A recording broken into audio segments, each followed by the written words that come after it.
Good morning students. मैं प्रीति गुप्ता आपकी हिंदी की सब्जेक्ट टीचर हूँ।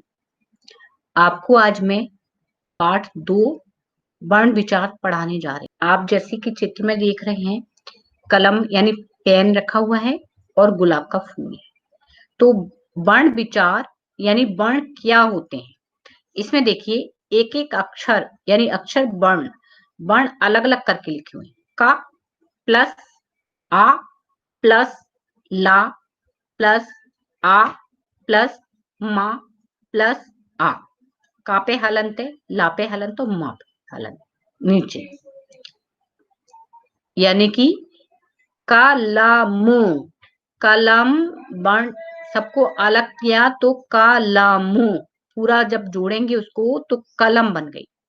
इसी तरह से गुलाब का फूल गा प्लस उ प्लस ला प्लस बड़ा आ, क्योंकि ला पे मात्रा है आम की आ की, प्लस बा प्लस आ गुलाब। अब आपको समझ में आया कि वर्ण क्या होते हैं। हमने शब्दों को यानी एक एक वर्ण अलग अलग करके रख दिया तो उसको हम क्या कहते हैं, वर्ण कहते हैं। आगे पढ़ते हैं वर्ण की परिभाषा। वर्ण भाषा की छोटी से छोटी इकाई जिसके टुकड़े ना हो सकें उन्हें वर्ण कहा जाता है। भाषा की वह छोटी से छोटी इकाई है वर्ण जिसके हम और अधिक टुकड़े नहीं कर सकते। यानी काका का हम टुकड़ा कर सकते हैं क्या? आ का हम टुकड़ा कर सकते हैं? ला का टुकड़ा कर सकते हैं? नहीं। तो इसका जब वर्ण भाषा की वो छोटी से छोटी इकाई है जिसके टुकड़े नहीं हो सकते उन्हें हम क्या कहते हैं, वर्ण कहते हैं। ऊपर दिए उदाहरण में शब्दों के किए वर्ण विच्छेद से आए वर्णों के आगे और टुकड़े नहीं किए जा सकते, यही वर्ण कहलाते हैं। अब जैसे कि हमने चित्र में देखा कि पेन है, पेन यानी कलम है, कलम में हमने का प्लस आ प्लस ला प्लस आ प्लस मा प्लस आ इस टाइप से हमने टुकड़े कर करके अक्षर को वर्ण बना दिया। अब इसके हम आगे और टुकड़े कर सकते हैं क्या? नहीं। इसी तरह से गुलाब में भी हमने करा, तो इन वर्णों को हम आगे कोई भी आगे कोई टुकड़े नहीं कर सकते, तो इनको यही हमारे लिए वर्ण कहलाते हैं। अब आपको पूरी तरह समझ में आ गया होगा। वर्ण का मतलब है अक्षर, यानी वर्ण वो चीज है जिसके टुकड़े नहीं किए जा सकते। भाषा की छोटी से छोटी इकाई जिसके हम टुकड़े नहीं कर पाते, वो टुकड़े नहीं हो सकते, उन्हें हम वर्ण कहते हैं। आगे हम वर्णमाला देखेंगे। वर्णों के क्रमबद्ध तथा व्यवस्थित समूह को वर्णमाला कहा जाता है। हिंदी भाषा की वर्णमाला निम्नलिखित वर्ण होते हैं। हिंदी भाषा की वर्णमाला में निम्नलिखित वर्ण होते हैं। वर्णों के क्रमबद्ध तथा व्यवस्थित समूह को वर्णमाला कहा जाता है। क्या कहा जाता है? वर्णमाला। हिंदी वर्णों के जो क्रमबद्ध समूह होता है उसको हम वर्णमाला कहते हैं। हिंदी भाषा की वर्णमाला निम्नलिखित वर्ण होते हैं। अब देखें कौन कौन से वर्ण होते हैं।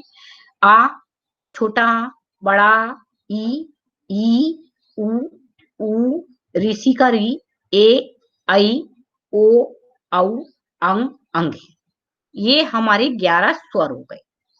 आगे का, खा, गा, घा, णा, चा, छा, जा, झा, जा, टा, ठा, डा, ढा, णा, ता, था, दा, धा, ना, पा, फा, बा, भा, मा, या, रा, ला, बा, शा, शा, सा, हा, ड़ा, ढ़ा, छ, त्रा, ज्ञा, श्रा।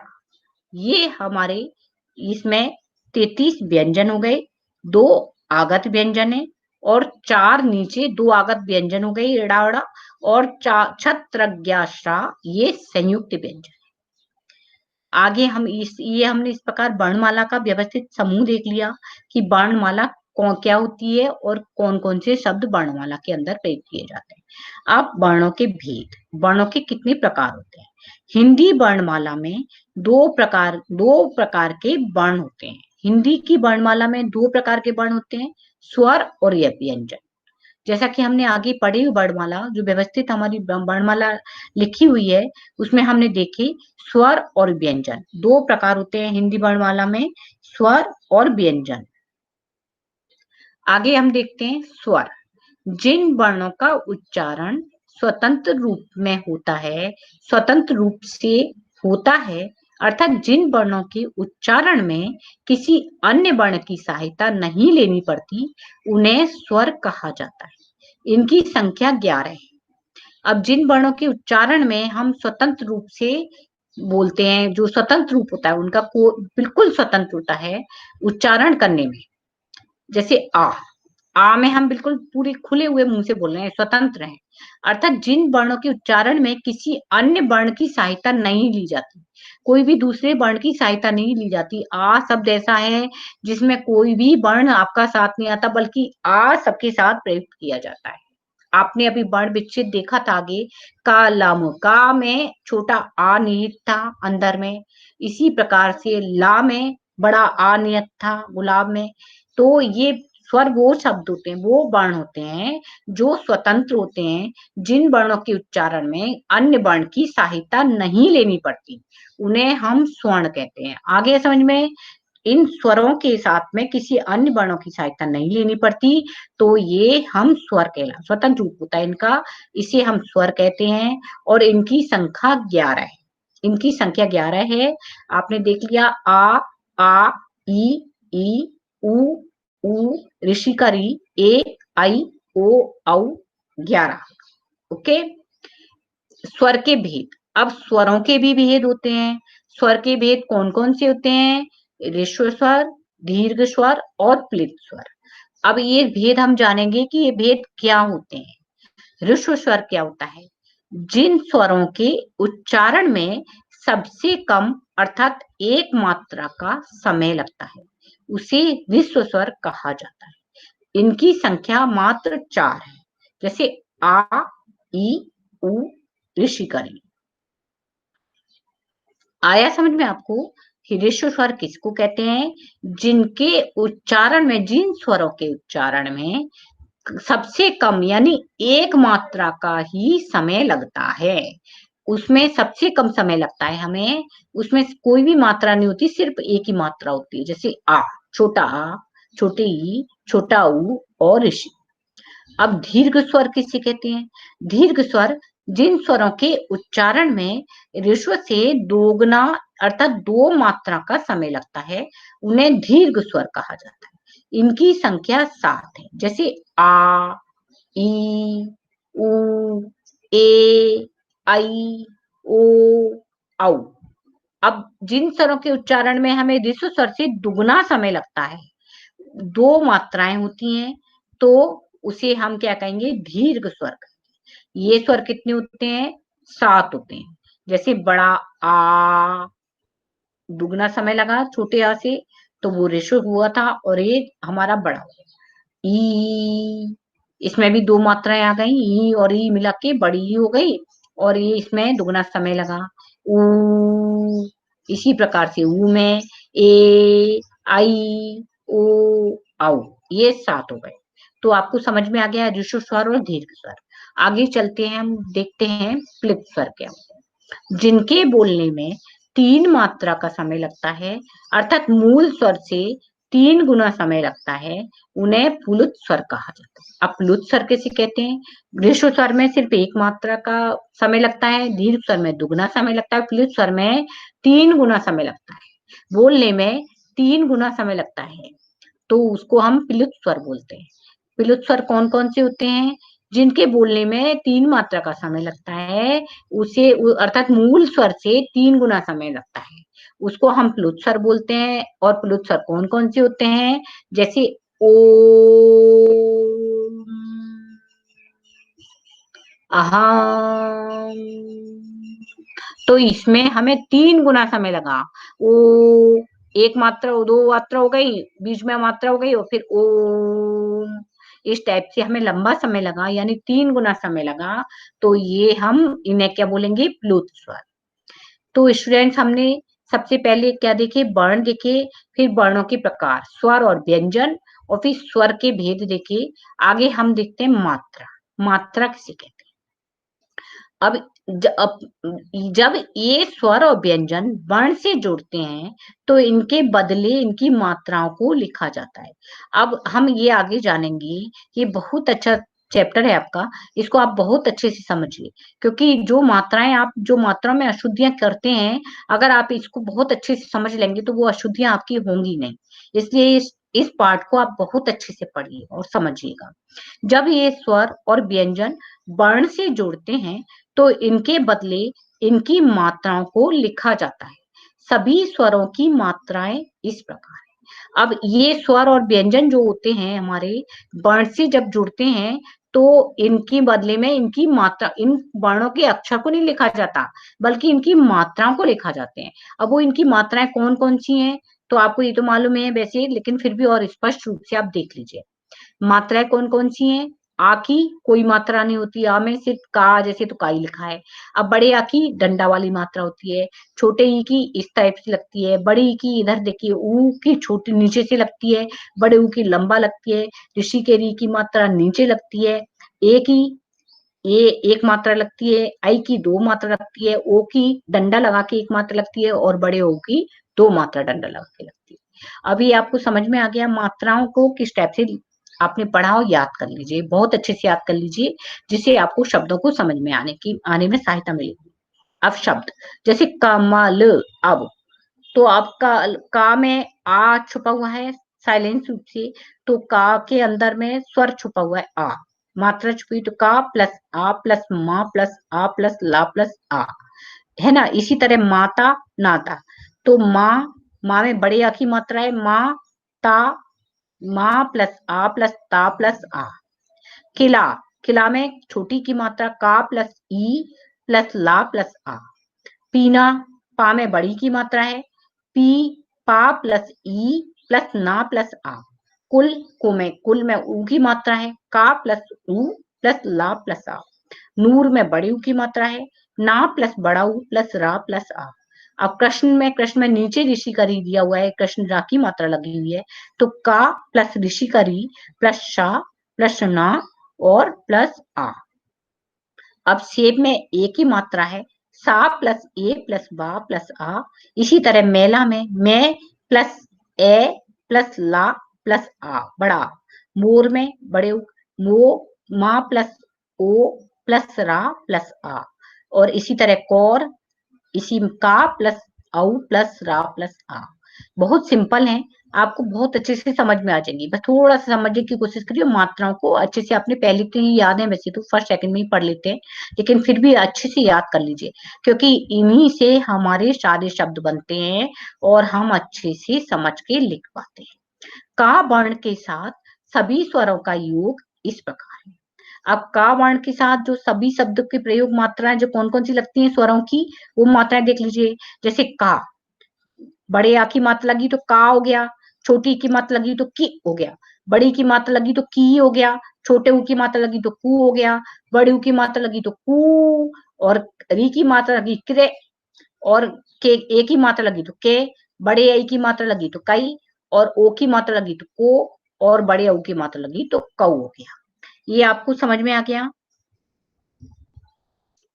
अब अनुस्वार, अब देखना, अब इनके अतिरिक्त भी स्वर रहित व्यंजन जब स्वर युक्त व्यंजन के साथ जुड़ता है, तो उसे संयुक्त व्यंजन अथवा व्यंजन गुच्छ कहा जाता है। संयुक्त व्यंजन 3 रूपों में लिखे जाते हैं। संयुक्त व्यंजन किस रूपों में लिखे जाते हैं? 3 रूपों में लिखे जाते हैं। कौन-कौन से होते हैं?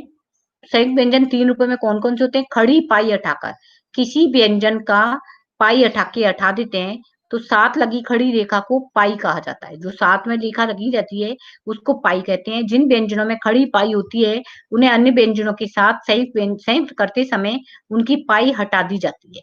जैसे गा प्लस या 11। अब गा के नीचे जो पाई लगी हुई है, उसको हटा दिया तो 11। हमने डंडा हटा दिया, उसका पाई हटा दी तो 11। अब ग्वाला, सम्मान, माँ पे माँ, सम्मान। अब ताव प्लस था पत्थर, पत्थर हो गया ये। इसी तरह ज्वर, जा प्लस बा मिलके ज्वर हो गया, और स्ना प्लस स्ना प्लस मिलके स्नान हो गया। अब घुंडी हटाकर का और फा वर्णों के मध्य पाई और दूसरी तरफ घुंडी है।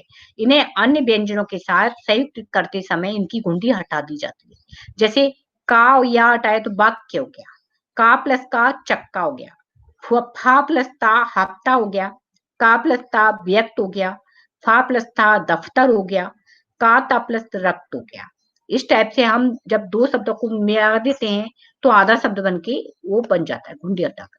हलंत लगाकर ड़ा छा टा ठा डा डा और दा और हा व्यंजनों को हलंत लगाकर अन्य व्यंजनों के साथ संयुक्त करते हैं। जैसे दा प्लस या विद्या हो गया, दा प्लस धा शुद्ध हो गया, दा प्लस बा द्वार हो गया और ढा प्लस डा प्लस धा गड्ढा हो गया, हा न प्लस ना चिन्ह हो गया, टा प्लस ठा गट्ठर हो गया।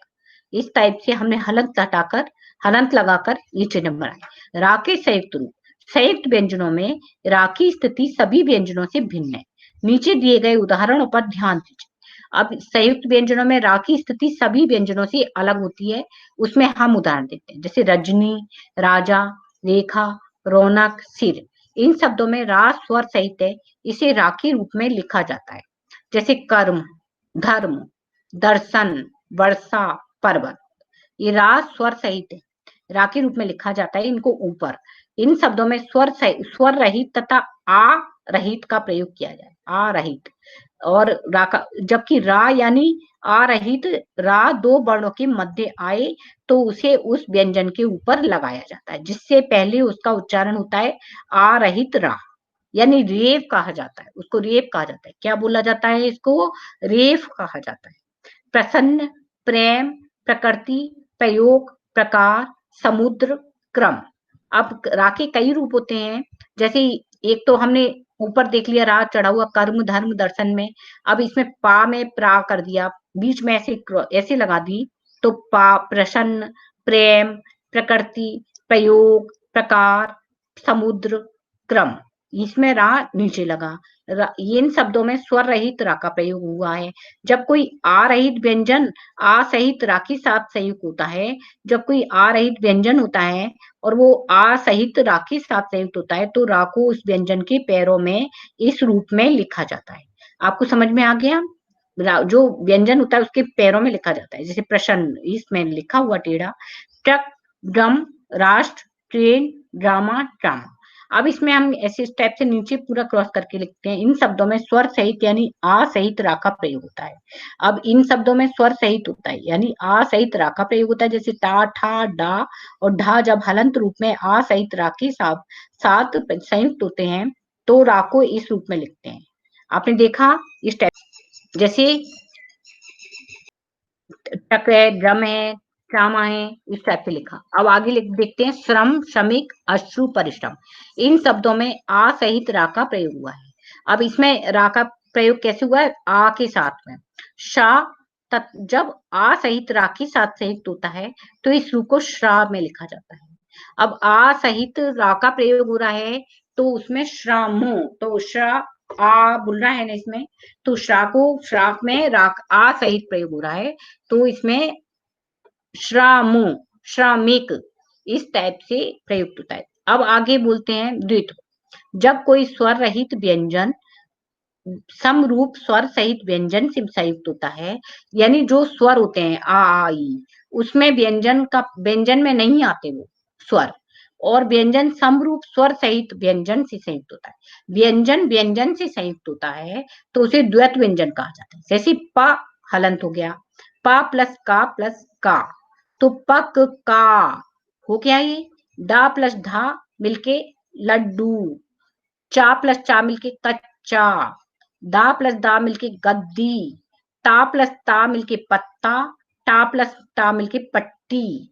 इस टाइप से दो व्यंजन एक साथ प्रयुक्त होते हैं, उसमें आ का प्रयोग नहीं होता है, उसे द्वित व्यंजन कहते हैं। आगत व्यंजन, हिंदी भाषा में दूसरी भाषाओं जैसे अंग्रेजी, अरबी, फारसी आदि से अनेक शब्द आ गए हैं, जिनके साथ दूसरी भाषाओं की लिपि ध्वनियां भी आ गई हैं, जिन्हें लिखने में पुराने व्यंजन वर्णों के नीचे मुख्यतः बिंदु लगाते हैं। अब हम आगे देख रहे हैं आगत व्यंजन किसे कहते हैं? जो बिंदु लगाए जाते हैं, जैसे दूसरी भाषा में से जो हिंदी भाषा में दूसरी भाषाओं के शब्द आए हैं, जैसे अंग्रेजी, अरबी, फारसी आदि के शब्द आते हैं, उनके उनके जिनके साथ दूसरी भाषाओं की ध्वनियाँ भी आ गई हैं, जिन्हें लिखने में पुराने व्यंजन वर्णों के नीचे मुख्यतः बिंदु लगाए जाते हैं। पुराने व्यंजन होते हैं, उन वर्णों के नीचे बिंदु लगाए जाते हैं, जैसे का, खा, गा, जा, फा। ये 4-5 व्यंजन में हम बिंदु लगाते हैं, इसको याद रखिएगा। हिंदी में अब केवल जा और फा का प्रयोग ही होता है, जैसे जहाज, सजा, साफ, सफेद, इन सब में बिंदु लगाया जाता है। अंग्रेजी शब्दों जैसे कॉफी, डॉक्टर, बॉल आदि को लिखने के लिए ऊपर ओ की मात्रा होती है। चंद्र बिंदु स्वर का प्रयोग किया जाता है, इसे नुक्ता कहते हैं। और जो ऊपर जो इस टाइप से लिखता है बिना चंद्र बिंदु के, उसको चंद्र बिंदु टाइप का होता है, उसको नुक्ता बोलते हैं। ध्वनि अथवा वर्ण विच्छेद, ध्वनि अथवा वर्णों से मिलकर शब्द बनते हैं। किसी शब्द में प्रयुक्त ध्वनियां अथवा वर्णों को अलग अलग करने को ध्वनि अथवा वर्ण विच्छेद कहा जाता है। ध्वनि और वर्णों से मिलकर शब्द बनते हैं। जब हम ध्वनि और वर्ण को एक साथ मिला देते हैं तो वो क्या बन जाते हैं? शब्द।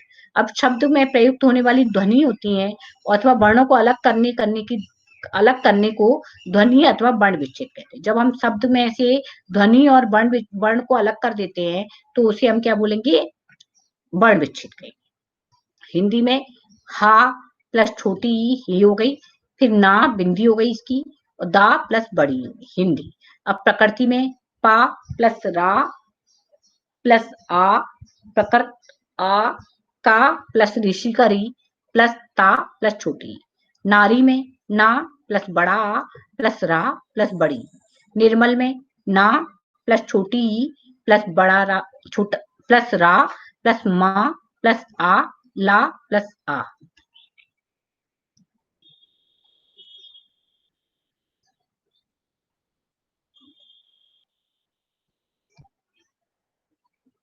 इस टाइप से स्टूडेंट्स कविता में का प्लस आ प्लस बा प्लस ई प्लस ता प्लस आ।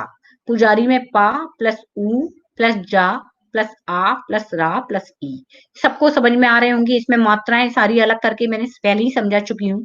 इसी तरह विद्यार्थी में बा पे छोटी की मात्रा ई, दा आ गया, दा के साथ में या पे बड़े की मात्रा है, फिर था रा आया, रा के बाद में फिर था प्लस बड़ी की मात्रा। कृषक में का ऋषि का री वाली रा है तो रा की मात्रा है तो ऋषि का री, और पा कृषक का शा प्लस आ प्लस का प्लस आ।